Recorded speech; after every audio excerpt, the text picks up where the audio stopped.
Qui était réellement Patrice Lumumba? L'homme qui a tenu tête à l'Occident et il l'a payé de sa vie. Chers frères, je fais appel à votre sagesse, à la sagesse bantoue.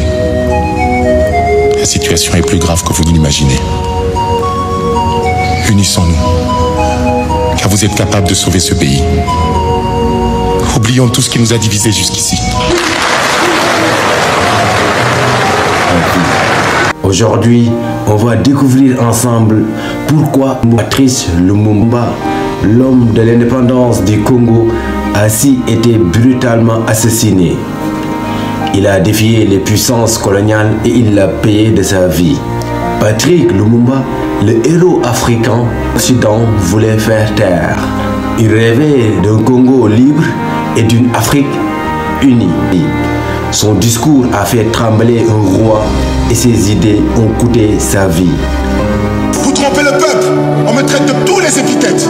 Lumumba dictateur, Lumumba communiste, Lumumba, Moscou et tant d'autres.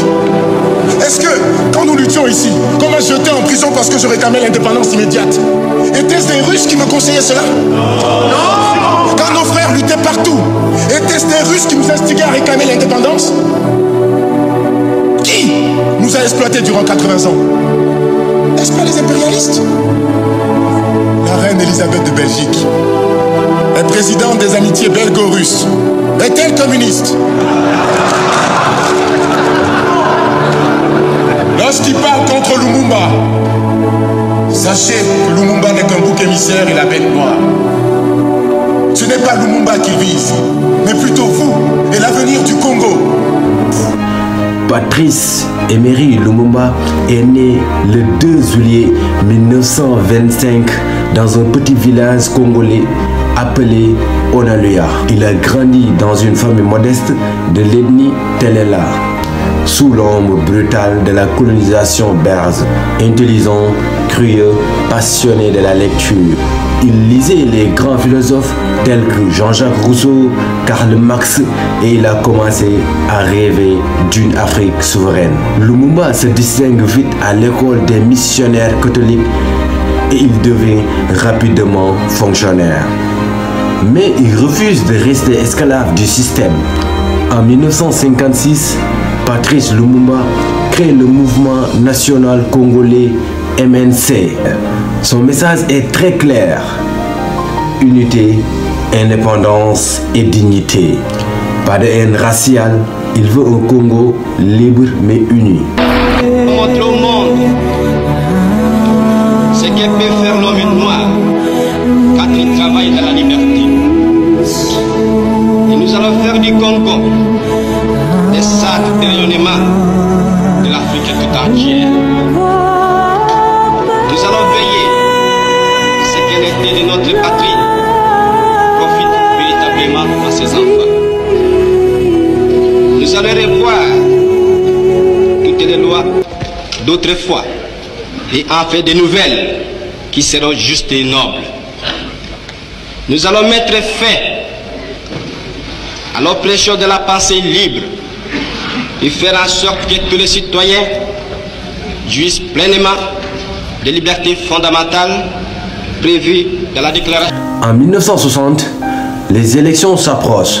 Lumumba le gagne et devient directement Premier ministre du Congo. Le 30 juin 1960, jour de l'indépendance, le roi Baudouin glorifie la mission civilisatrice de la Belgique. Puis, Lumumba prend la parole. Contre toute attente, il prononce un discours de feu. Combattants de l'indépendance, aujourd'hui victorieux, je vous salue au nom du gouvernement congolais.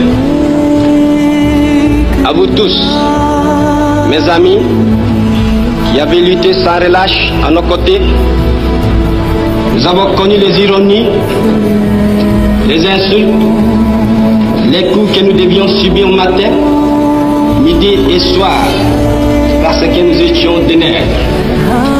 Nous avons connu que la loi n'était jamais la même, selon qu'il s'agissait d'un blanc ou d'un noir.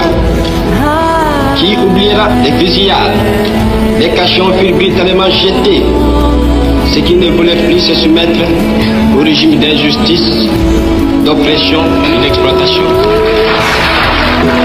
Le roi est furieux. Les Occidentaux sont choqués, mais les Africains vibrent. Peu de temps après, tout s'effondre. Le Katanga de son ennemi Moïse Tshombe fait sécession et l'armée se révolte.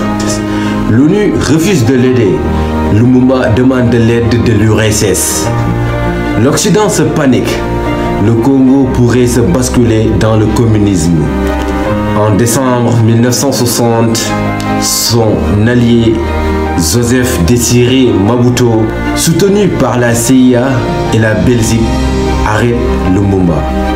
Puis le transférer au Katanga à ses ennemis Moïse Tshombe et ses hommes.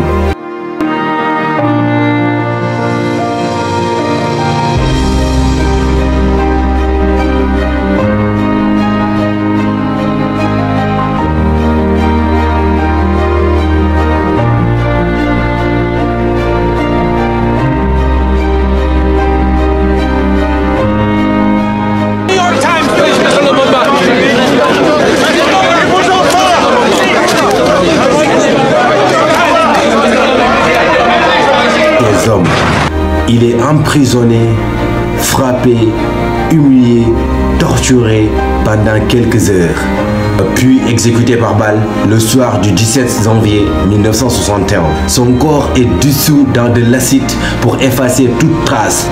Des décennies plus tard, la Belgique reconnaîtra sa responsabilité morale dans sa mort.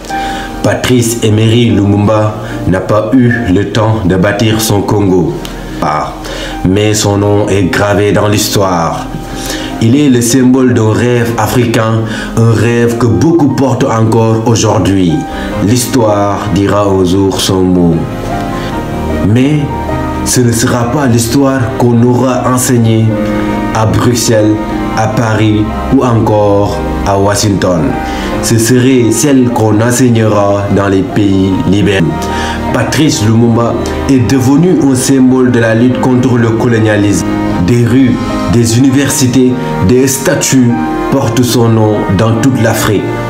61 ans plus tard après sa mort, le 20 juin 2022, la Belgique a restitué une dent de Lumumba, le seul reste de son corps connu. Pourquoi Patrice Lumumba est toujours-il aussi important aujourd'hui? Parce qu'il a incarné la résistance intellectuelle, politique à la domination des Occidentaux. Il a défendu l'unité africaine et la liberté totale des Africains. Bien qu'avant cela ne soit populaire, sa mort tragique rappelle à beaucoup que l'indépendance de l'Afrique ne fut pas un cadeau, mais une lutte violente pleine de sacrifices. Si tu penses que le monde a besoin de se souvenir de ces vrais héros, abonnez-vous à cette chaîne et activez la cloche de notification pour ne pas rater nos prochaines vidéos. Et n'oubliez pas de me dire en commentaire que représente Patrice Lumumba pour vous. Gansoff et la duplicité du gouvernement belge qui me considère comme dangereux et qui ne veut pas que je forme un gouvernement avec des hommes choisis par moi. Si l'histoire de Patrice Lumumba vous a touché, abonnez-vous pour ne pas oublier tous ceux qui ont sacrifié leur vie pour l'Afrique. Vous connaissez la dernière chanson à la mode? Indépendance, tcha tcha.